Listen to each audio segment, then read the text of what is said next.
Hello बच्चों, कैसे हैं आप लोग। उम्मीद है अच्छे होंगे। हम लोग विद्युत विभव पढ़ रहे हैं, स्थिर विद्युत विभव। इसके पहले हम लोगों ने पढ़ा था कि अगर हमारे पास एक बिंदु आवेश है तो वह अपने से कुछ दूरी पर किसी बिंदु पर कितना विद्युत विभव उत्पन्न करेगा। या उसी के बाद हम लोगों ने पढ़ा था कि अगर हमारे पास कई बिंदु आवेश हैं, यानी बिंदु आवेशों का समूह है या निकाय है, तो उसके कारण उस निकाय के कारण किसी बिंदु पर कुल कितना विभव उत्पन्न होगा। तो हम लोगों ने देखा था कि वो सारे बिंदु आवेशों के कारण उत्पन्न विभवों के सदिश योग के बराबर होता है। और एक अकेले बिंदु आवेश के कारण के क्यू अपान आर, के अगर 1/4πε0 कहें तो आज हम लोग इन दो सूत्रों पर कि एक बिंदु आवेश के कारण कितना विभव उत्पन्न होता है या बिंदु आवेशों के समूह के कारण किसी बिंदु पर हम कैसे विभवों के बीजगणितीय योग के रूप में निकालेंगे, तो आज हम लोग इस पर कुछ सवाल हल करेंगे। पहले एक प्रश्न लिखा है, एनसीईआरटी का है ये प्रश्न। तो 5 × 10⁻⁸ कूलाम तथा -3 × 10⁻⁸ कूलाम के दो आवेश 16 सेंटीमीटर दूर स्थित हैं। दोनों आवेशों को मिलाने वाली रेखा के किस बिंदु पर विभव शून्य होगा। देखिए दिया क्या हुआ है हमको, इसमें दो बिंदु आवेश हैं हमारे पास। एक पर आवेश, मान लो इसको हमने एक को ए कहा, एक को हमने बी कहा। मान लो ए पर 5 × 10⁻⁸ कूलाम आवेश स्थित है और बी पर -3 × 10⁻⁸ कूलाम आवेश स्थित है और इनके बीच की दूरी 16 सेंटीमीटर है। ये हमको दी हुई है प्रश्न में। इतना हमें प्रश्न में मालूम है कि एक बिंदु आवेश इतना है, दूसरा बिंदु आवेश इतना है, दोनों के बीच की दूरी 16 सेंटीमीटर है और इनको मिलाने वाली रेखा के किस बिंदु पर विभव शून्य होगा। मिलाने वाली रेखा मतलब इस आवेश और इस आवेश को मिलाने वाली रेखा तो ये भी है और पीछे भी पढ़ा सकते थे ऐसे ही। अब पहले तो एक बार हम लोग सोचते हैं कि कहाँ पर विभव का मान शून्य हो सकता है।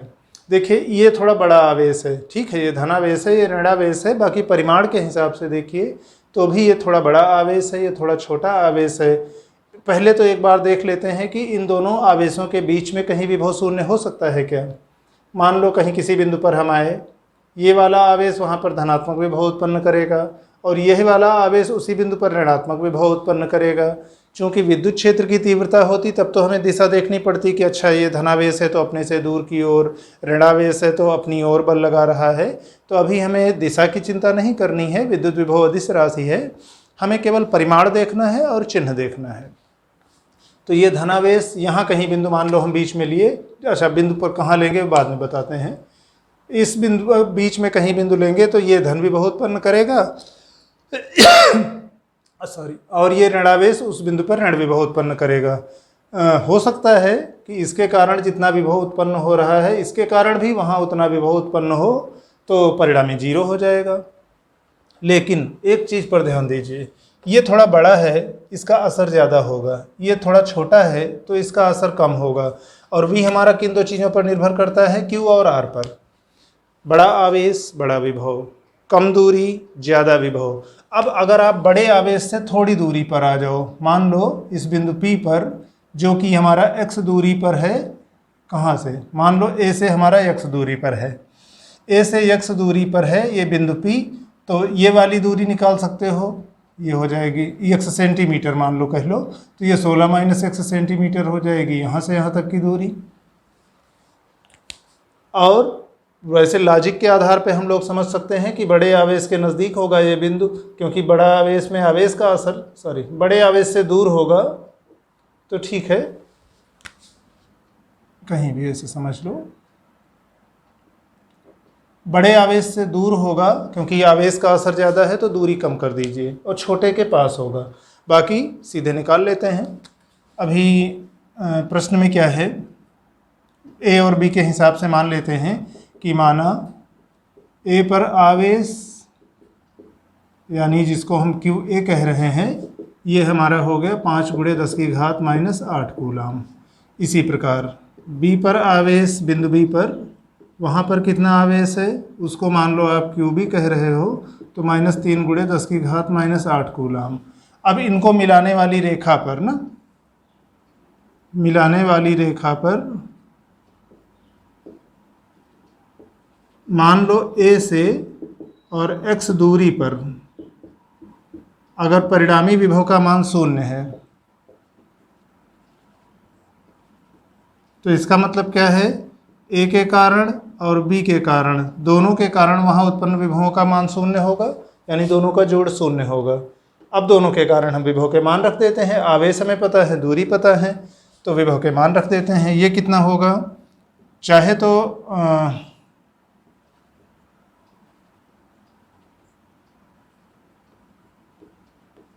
यहाँ पर आप इस रूप में लिख सकते हो,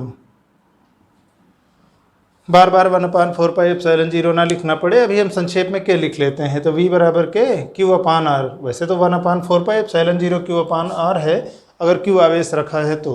अब इस वाले सूत्र से आप रखोगे तो क्या हो जाएगा, VA का मान कितना होगा, यानी A के कारण यहाँ पर उत्पन्न विभव, तो हो जाएगा के Q का मान कितना है 5 × 10⁻⁸ बटे दूरी कितनी है x। अभी तो ये कूलाम में था और ये सेंटीमीटर में है, मीटर में बदलना चाहें तो x × 10⁻2 कर सकते हैं। तथा VB आपका कितना है, VB का मतलब B पर स्थित आवेश के कारण यहाँ बिंदु P पर उत्पन्न विभव के Q का मान कितना है -3 × 10⁻8 कूलम, और दूरी कितनी है 16 - x सेंटीमीटर, तो 16 - x और सेंटी का हो जाएगा 10⁻2। अब VA + VB बराबर हम कह रहे हैं कि बिंदु P पर 0 है, तो बिंदु P के लिए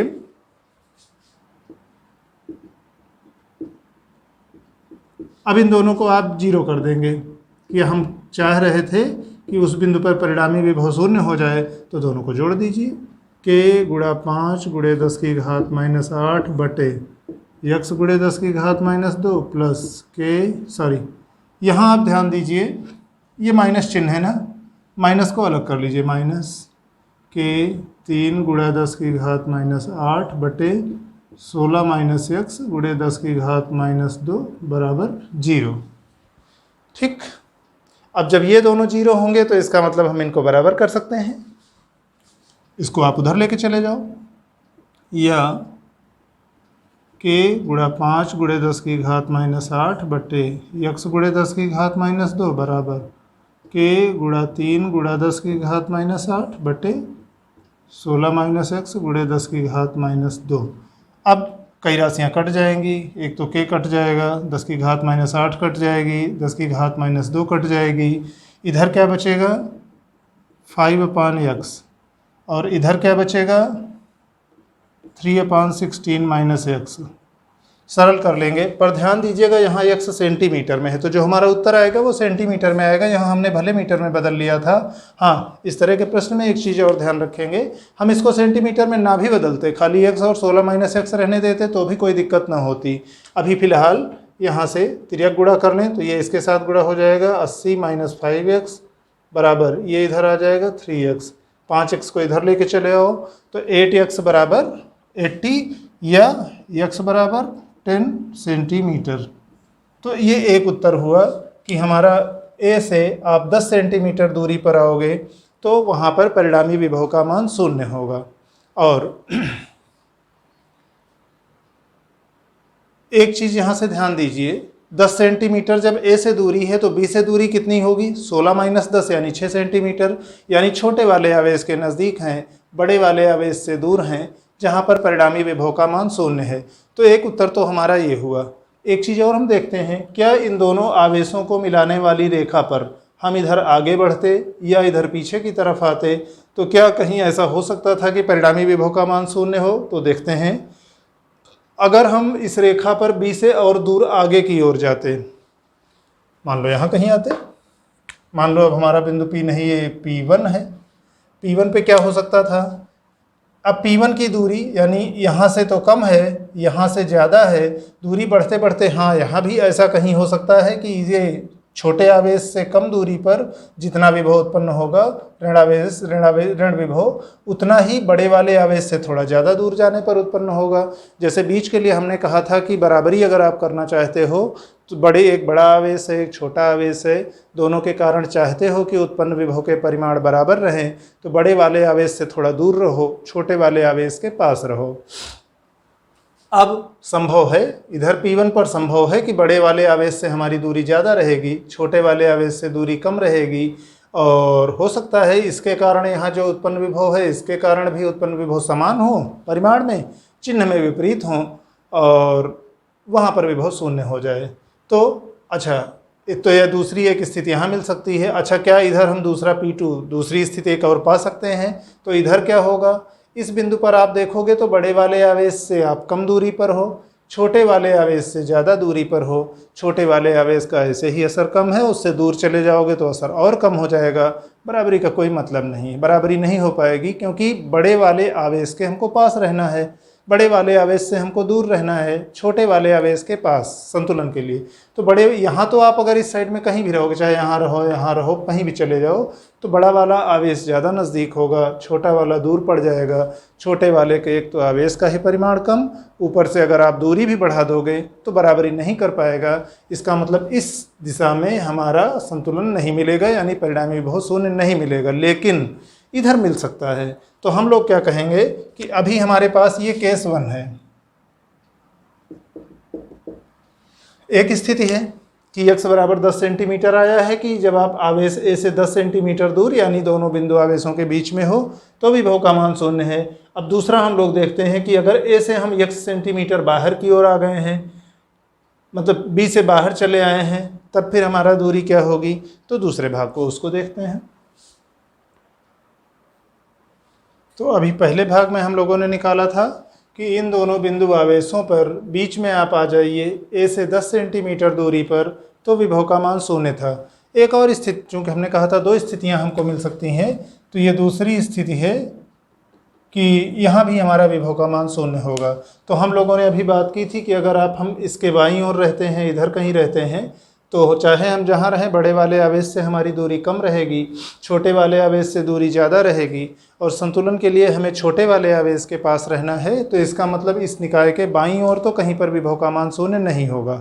तो इसका मतलब दाहिनी ओर, अब इस निकाय के आगे दाहिनी ओर मान लो बिंदु P1 पर, जो कि कैपिटल A से आपका x सेंटीमीटर दूर है, कैपिटल A से x सेंटीमीटर दूर, अभी भी इसको भी कह रहे हैं, या आप x1 कह लो, इसको पिछले वाले को भी x कहे थे तो इसको x1 कह लो। तो अगर ये x1 सेंटीमीटर दूर है बिंदु P1 A से, वहाँ पर परिणामी विभव का मान शून्य है। तो उसी तरह हम फिर निकालेंगे कि A से यहाँ की दूरी x1 और B से दूरी कितना होगी, इसी x1 में से 16 सेंटीमीटर कम हो गया है, तो x1 माइनस 16 सेंटीमीटर। आप जोड़ के देख लो, x1 माइनस 16 प्लस 16, तो 16 कट जाएंगे, बचेगा x1 सेंटीमीटर। तो हम लोग अभी क्या करते हैं कि मानते हैं कि A से x1 सेंटीमीटर दूरी पर भी, यहाँ भी परिणामी आपका जो विभव है वो शून्य है, और वहाँ पर परिणामी भी शून्य तब होगा जब आपका A के कारण और B के कारण उत्पन्न विभवों का योग शून्य हो। पहले हम लोग सूत्र एक बार लिख चुके हैं, तो दोबारा संक्षेप में सीधे देखते हैं। A के कारण कितना विभव उत्पन्न होगा, चूंकि VA बराबर K Q का मतलब A वाला आवेश 5 × 10⁻⁸, A से यहाँ तक की दूरी x1 सेंटीमीटर, तो मीटर में ठीक बदल लेते हैं, और B कितना है, B हमको पता है K, और यहाँ -3 × 10⁻⁸, क्योंकि B वाला आवेश ये है, और दूरी कितनी है B से इस बिंदु P की दूरी, तो x1 -16 सेंटीमीटर है, तो आप मीटर में ऐसे बदल लिए इसको, कि वही आपका 1/4πε0 है। अब अगर आप कहते हो कि VA + VB बराबर 0 है, तो इसका मतलब क्या है, इन दोनों का जोड़ K गुणा 5 × 10⁻⁸ बटे x1 × 10⁻², माइनस, क्योंकि यहाँ ये माइनस चिन्ह हम इधर अलग ले लेते हैं, माइनस K गुणा 3 × 10⁻⁸ बटे x1 -16 × 10⁻², और इन दोनों का योग 0 है। पिछली बार की तरह ही इसको फिर उधर लेके चले जाएंगे, तो आपका हो जाएगा K गुणा 5 × 10⁻⁸ बटे x1 × 10⁻² बराबर K गुणा 3 × 10⁻⁸ बटे x1 -16 × 10⁻²। उसी तरह के और के कट जाएंगे, 10 की घात माइनस 8 कट जाएगी, 10 की घात माइनस 2 कट जाएंगे, बचा क्या 5/x1 बराबर 3/x1 minus 16। 5/x1 equal to 3 minus x1/16। तिर्यक गुणा कर लेते हैं तो 5x1 माइनस 80 ये आपका बराबर हो जाएगा 3x1 के। अभी क्या करते हैं, इस 3x1 को इधर ले आते हैं, 80 को उधर लेके चले जाते हैं, तो 5x1 माइनस 3x1 यानी 2x1 और ये 80 उधर जाएगा तो बराबर 80। ध्यान दीजिएगा x1 सेंटीमीटर में है, तभी हमने यहाँ कहा था कि x1 माइनस 16 आप कर सकते हो। तो यह यहाँ से आपका आ गया x1 इक्वल टू 40 सेंटीमीटर। तो दो स्थितियाँ हमको मिलेंगी, एक 10 सेंटीमीटर दूर, दूसरा 2 सेंटीमीटर दूर, 40 सेंटीमीटर दूर। तो अतः है ए जो कि आपका 5 × 10 की घात माइनस 8 कूलम आवेश है, वहाँ से 10 सेंटीमीटर व 40 सेंटीमीटर दूरी पर परिणामी विभव का मान 0 होगा। ये एक प्रश्न हुआ, एनसीईआरटी का है। देखिए हम अलग अलग किताबों से, अलग अलग जगहों से परीक्षाओं में आए प्रश्नों को लगाते रहेंगे, तो इसलिए कोई किसी एक किताब को फॉलो नहीं करेंगे तो आप ये मत सोचिएगा कि किसी एक किताब से आपने पढ़ लिया, सारे सवाल लगा लिए तो उतने से ही आएंगे। तो हम लोग अलग अलग जगहों से भिन्न भिन्न प्रकार के सवाल की कोशिश करते हैं। एनसीईआरटी के अधिकांश सवाल लगाने की कोशिश करेंगे। तो एक और सवाल देखते हैं एनसीईआरटी का, एक प्रश्न और देखते हैं। 10 सेंटीमीटर भुजा के समषटभुज के प्रत्येक शीर्ष पर 5 माइक्रोकूलम का आवेश है। षटभुज के केंद्र पर विभव परिकलित कीजिए। दिया क्या हुआ है, समषटभुज है, यानी एक ऐसी बंद आकृति है जिसमें 6 भुजाएं हैं और सभी 6 भुजाएं समान आकार की, समान लंबाई की हैं और प्रत्येक शीर्ष पर 5 माइक्रोकूलम का आवेश रखा है। हमें यह निकालना है कि समषटभुज के केंद्र पर विभव का मान कितना होगा। हम कैसे निकाल सकते हैं, अगर जैसे हमें आवेश तो पता है कि हर शीर्ष पर समषटभुज का मतलब 1 2 3 4 5 6 भुजाएं हो गई, सभी बराबर हैं, सभी के शीर्षों पर 5-5 माइक्रोकूलम के आवेश रखे हुए हैं और हम इसके केंद्र का मतलब विकर्णों के कटान बिंदु आमने सामने के शीर्षों को आप मिलाओ तो जहाँ पर आएगा, यहाँ पर हम परिणामी विभव देखना चाहते हैं। आप एक चीज़ पर गौर करिए, पहले तो अगर हम इस दूरी को पा सकें कि किसी भी एक शीर्ष से इस केंद्र की दूरी क्या होगी और दूसरा ये कि क्या ये दूरी सभी स्थितियों में समान होगी, तो हम लोग गणित में एक चीज़ जानते हैं, हमारे पास इस तरह से समान आकृति, कोई बंद आकृति हो जिसमें n भुजाएं हों, समान आकार की है, तो n-2 × 180 अंश उसके होता है सभी अंतःकोणों का योग। यहाँ पर क्या है, षटभुज है तो 6 - 2 × 180 अंश यानी 4 × 180 अंश यानी 720 अंश। ये हो जाएगा हमारे सभी अंतःकोणों का योग, ये अंदर अंदर। अब आप इसमें पहले की दो ज्ञात देख लो, जैसे त्रिभुज का देखते तो त्रिभुज में 3 भुजाएं, 3 - 2 यानी 180 अंश त्रिभुज के सभी अंतःकोणों का योग। आप वर्ग या आयत देखते, 4 भुजाएं, n की जगह 4 रखते, 4 - 2 2 × 180 अंश 360 अंश। तो उसी तरह से षटभुज में 6 भुजाएं, 6 - 2 यानी 4 × 180 18 × 4 = 72 720 अंश। और ये समषटभुज है तो सभी ये भुजाएं, वो सभी कोण बराबर होंगे, अंतःकोण और बराबर होंगे, तो यानी 6 से जब आप इसको भाग दोगे तो ये आ जाएगा 120 अंश, यानी ये प्रत्येक कोण आपका 120 अंश का होगा। ये भी 120 अंश, ये भी 120 अंश, सब 120 अंश के होंगे। और चूंकि ये सब समान आकार की भुजाएं हैं तो ये समद्विभाजित करेगा इसको, यानी ये कोण आपका 60 अंश होगा, ये कोण भी 60 अंश होगा। अब इसका मतलब ये कोण 60 अंश, ये कोण 60 अंश, तो ये कोण भी 60 अंश होगा। और जिस कोण के तीनों भुजाएं बराबर, जिस त्रिभुज की तीनों भुजाएं बराबर होती हैं वो समबाहु त्रिभुज होता है, उसकी तीनों भुजाओं की माप भी बराबर होती है। इसका मतलब जितना एक शीर्ष से दूसरे शीर्ष के बीच की दूरी थी उतना ही केंद्र से शीर्ष तक की दूरी होगी, क्योंकि ये समबाहु त्रिभुज है। यानी ये 5 माइक्रोकूलम से केंद्र 10 सेंटीमीटर, यहाँ से भी 10 सेंटीमीटर, यहाँ से भी 10 सेंटीमीटर, तो सभी शीर्षों से बराबर दूरी है, 10 सेंटीमीटर की दूरी है। इसलिए अब हम निकाल सकते हैं किसी भी एक आवेश के कारण उतनी दूरी पर आप विभव निकाल लो। फिर आप गौर करो, हम लोगों ने पढ़ा था कि अगर बिंदु आवेशों का निकाय है, एक से अधिक बिंदु आवेश हैं, उनके कारण हमें परिणामी विभव निकालना है, तो वह उन सब के विभवों के बीजगणितीय योग के बराबर होगा। यहाँ सबके कारण उतना ही, क्योंकि वही आवेश वही दूरी, आज वही आवेश का मतलब वही चिन्ह भी, तो सीधे सीधे, और 6 आवेश है तो एक का निकाल के उसका 6 गुना कर दो। तो देखते हैं। तो अभी क्या है, इस लॉजिक के आधार पे हम लोग देख लेंगे कि समषटभुज में केंद्र यानी O से प्रत्येक शीर्ष की दूरी समान होगी और वही होगी जो भुजा की लंबाई है ना। प्रत्येक शीर्ष की दूरी भुजा की लंबाई के समान, और यहाँ इस स्थिति में कहो 10 सेंटीमीटर होगी। ठीक, और जब इतना निकाल लिए तो अब हमको पता है किसी भी एक शीर्ष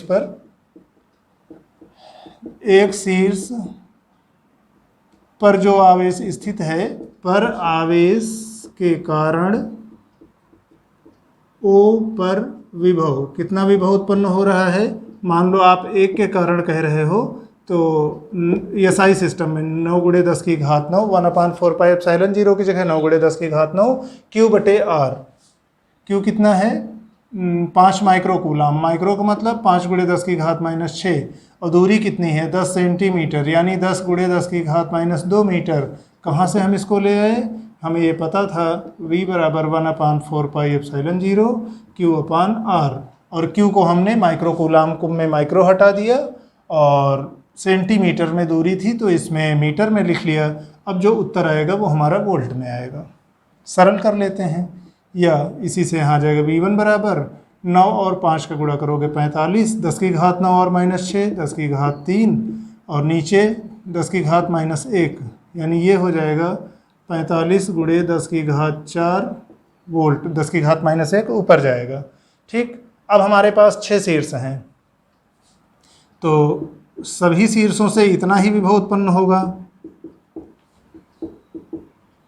क्योंकि उतना ही आवेश और उतनी ही दूरी, तो विभव के मान भी समान, और परिणामी विभव तो सबका जुड़ जाएगा।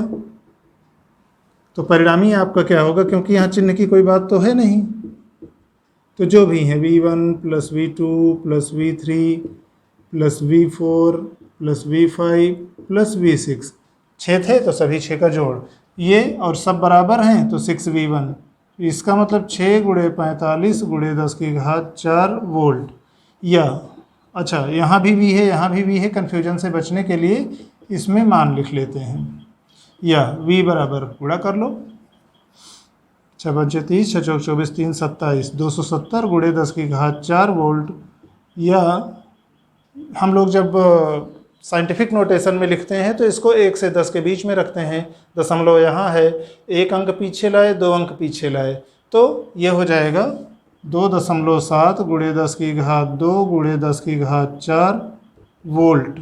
या V बराबर 2.7 × 10 की घात 6 वोल्ट। ये हमारा होगा समविभव के केंद्र पर O पर इस पूरे आवेशित निकाय के कारण उत्पन्न विभव का मान।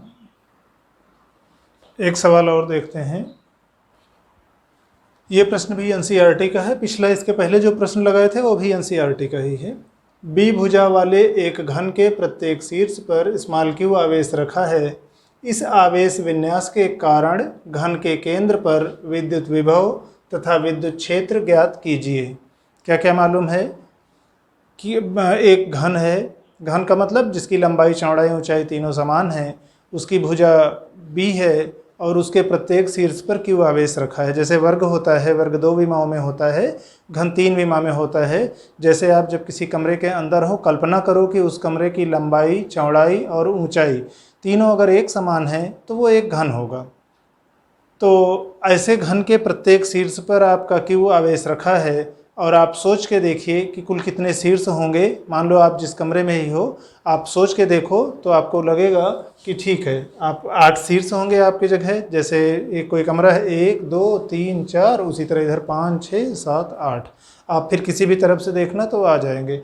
8 शीर्ष होंगे, प्रत्येक पर Q आवेश रखा है, B लंबाई है, और घन के केंद्र का मतलब आमने सामने के शीर्षों को। जैसे मान लो इस दीवार के ऊपरी सिरे से उसके सामने वाले दीवार की दूसरी कोने को मिलाने वाली जो रेखा होगी वो घन का विकर्ण होगी।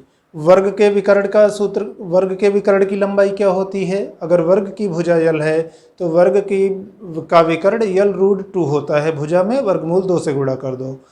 घन के विकर्ण की लंबाई क्या होती है? भुजा रूट 3। तो बाकी हम लोग ज्यामिति के आधार पे देख सकते हैं कि पहले एक वर्ग का निकालो, फिर वर्ग से एक सतह और आगे बढ़ गई। तो फिलहाल कुछ चीज़ें गणित की ऐसी हैं जो हमको सवाल लगाते समय पहले से पता होनी चाहिए। उनका अगर हम सीधे उपयोग कर सकेंगे तो सवाल आसानी से लगा लेंगे। तो इस प्रश्न में हमें क्या ध्यान देना है? पहली बात तो ये कि अगर b घन की भुजा है तो घन के विकर्ण की लंबाई b रूट 3 होगी, वर्गमूल 3 गुणा b।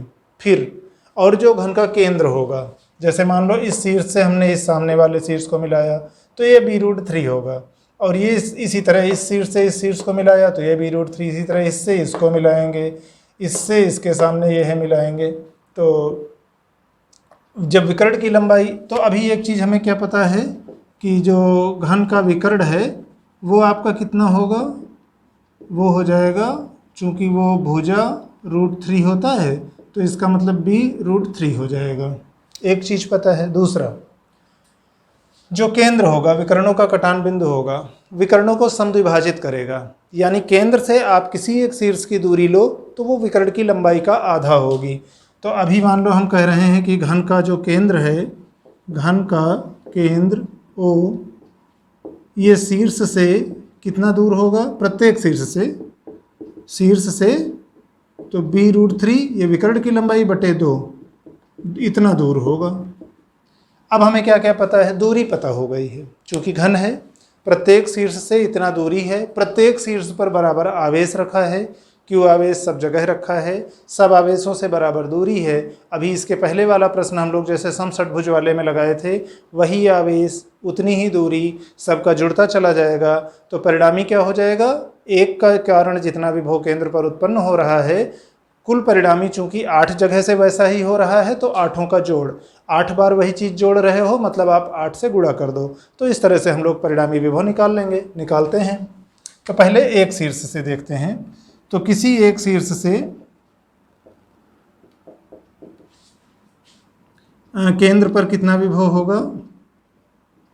केंद्र पर विभव V1, मान लो एक शीर्ष के कारण कह रहे हो, तो ये आपका 1/4 पाई एप्सिलॉन 0, और आवेश है Q, और दूरी हमारी कितनी है? b root 3/2। ये 2 ऊपर चला जाएगा, ये अभी फिलहाल, या V1 बराबर 1/4 पाई एप्सिलॉन 0, और 2 ऊपर चला जाएगा तो 2Q/b रूट 3। अच्छा, एक शीर्ष के कारण इतना हुआ, सभी के कारण कितना होगा? 8 शीर्ष हैं, तो जो 8 शीर्ष होंगे, 8 शीर्षों के कारण, और कहाँ पर? घन के केंद्र पर। तो घन के केंद्र पर विभव अगर आप कहो तो V बराबर वो हो जाएगा उसका 8 गुना, सीधे V1 plus V2 plus V3, इसी तरह V8 तक। और सब के मान बराबर हैं क्योंकि सब पर आवेश की मात्रा उतनी ही है, और सभी शीर्ष केंद्र से उतना ही दूरी पर हैं जितना घन की विकर्ण के लंबाई का आधा था। तो जब 8 से इसमें आप गुणा कर दोगे तो हो जाएगा 8 गुणे 1/4 पाई एप्सिलॉन 0, और ये 2Q/b रूट 3। और बस इसको कुछ सरल कर लेते हैं। जैसे ऊपर क्या हो जाएगा? 8 दूनी 16, नीचे 4 है, 4 से काटेंगे तो हमारा आ जाएगा। और ये इतना, चूँकि मात्रक नहीं लिखा है, हमने ये तो कहा नहीं कि Q कूलाम में है और B मीटर में है, तो जो भी होगा इतने मात्रक। अब जैसी राज और SI मात्रक में अगर ले रहे थे, क्योंकि तभी तो हमने 1/4 पाई एप्सिलॉन 0 लिया था, तो बल्कि उसको हम लोग वोल्ट लिख सकते हैं। पर ध्यान रहे अब हमें Q को कूलाम में और B को मीटर में व्यक्त करना होगा। तो आपका V कितना हो जाएगा, 8 दूनी 16 ऊपर है, 4 नीचे है, तो बचेगा 4 नीचे, तो Q बटे